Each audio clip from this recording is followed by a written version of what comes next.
9টা বজাতে পেলি ৰাস্তা দি নামাবোৰ শুনি গম পালোঁ। 9টা মানে কি ৰাতি নে ৰাতি হয় নামি পিনে মই ভাবিলোঁ কি এটা মোৰ খেতি দে মাটি আছে বহুত তাতে সেইপিনি নাযাবা সেইপিনি যাব বুলি ভাবিছিলোঁ। জাগাখিনি কওক। জাগাখিনি কল্লাপাৰা বাখৰাপাৰা। হাতীকেইটা কেইটা হাতী আহিছিল? 4টা আহিছিল। এইফালেদি আহিছিল? সেইপিনি নামিছি এই ধপতলি নামি এনেকৈ দি আপোনাৰ এটা উঠিছিল হেপান্দি এটা তাৰমানে চাইডেদি গ'ল এটা আৰু হেপান্দি যায় এই আগেদি এটা এনেকৈ যায় তিনিটা লগ লাগি তাতে যাই সেই পুখুৰীটোৰ তাতে যুঁজিছি।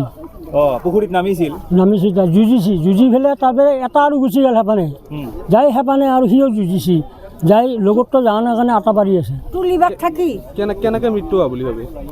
সেইটো চাৰ্ট ইলেক্ট্ৰিক তাৰ লাগিয়ে মানে শৰ্ট খাই মৰি পুখুৰীত পৰি গৈছে আৰু সাধাৰণতে ৰাতিয়ে হৈছে। ৰাতি কেইটামান বজাত হৈছে? ৰাতি প্ৰায় 12:30 মান।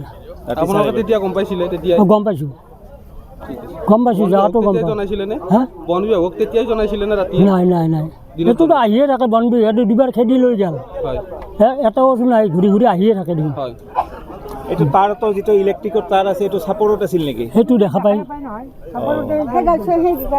মূল কাৰণটো এইটো ইলেক্ট্ৰিক তাৰত লাগি পেলাই হাতীটো পোৱালিৰ ওপৰত দি পাৰ হৈ কিনি বাকাৰে যাব খোজাওঁতে সি তাতে লাগি গ'ল। আমি দেখিছোঁ তাৰখিনি বহুত তলত আছে। তলত আছে না? তলত নহয় এই পুখুৰী পাতটো অখা হৈছে। ঠিক আছে। অখাটো আছে